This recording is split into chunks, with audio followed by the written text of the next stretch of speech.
500 лева за глас. Много ли са? Малко ли са? Някои мислят, че са достатъчни. Търговията върви. Вчера медиите избухнаха с информация за това, че 200 000 български граждани ще бъдат купени с 100 милиона лева.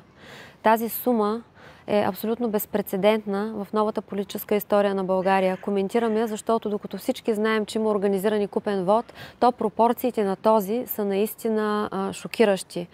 Всички вие, които мислите, че е безсмислено да гласувате, всички вие, които смятате да наблюдавате изборите от удобните кресла и дивани у дома, мобилизирайте се и нека да се изправим срещу тази грозна и мерзостна схема и този политически прием, който използват онези, които се опитват да станат втора политическа сила поне. Докато някои от нас си правим кампанията честно и почтенно, други се опитват по този начин да преобразуват политическите процеси в страната ни. Ако той можеше да говори на нашия език, щеше да ви каже същото. Онези българи, които са зад граница, които са заминали да работят, а не да учат, как да се върнат в България? Следейки тези събития и новини, мислите ли, че това ще ги окуражи да направят и без това стресираща за тях първа стъпка? Всъщност имаше тенденция към добро. Миналата година за първи път беше отчетена статистика, че близо 50 000 граждани са се върнали в България и поне още толкова са изявили желание и са споделили, че искат да се върнат. Когато чуят за тези събития и за тези цифри, мислите ли, че тези хора ще продължат да мислят в посока да се върнат в България? И как ще се справим с демографската криза, за която всички говорят? Колко струват нашите деца? 500 лева ли струва едно дете?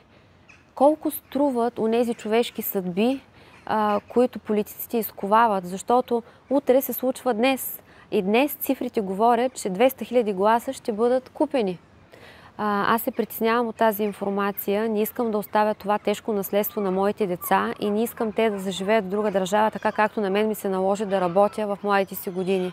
Аз се върнах и за да остана в България и за да последват този пример и други хора, е необходимо всички заедно да осъзнаем, че има смисъл да се противопоставим на организираната престъпност, за която вече знаем.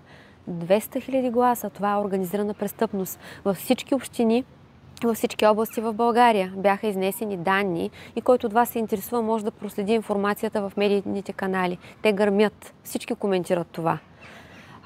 Искам да направя една препратка към историческите събития, за които скоро ще има отбелязване, 580 години от 1444 година и битката за Варна. Този път обаче не е за Варна, е за България.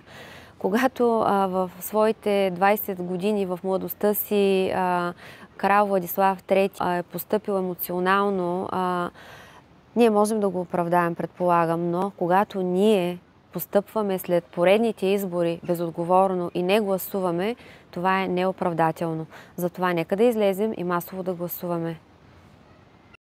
Купуването и продаването на гласове е престъпление.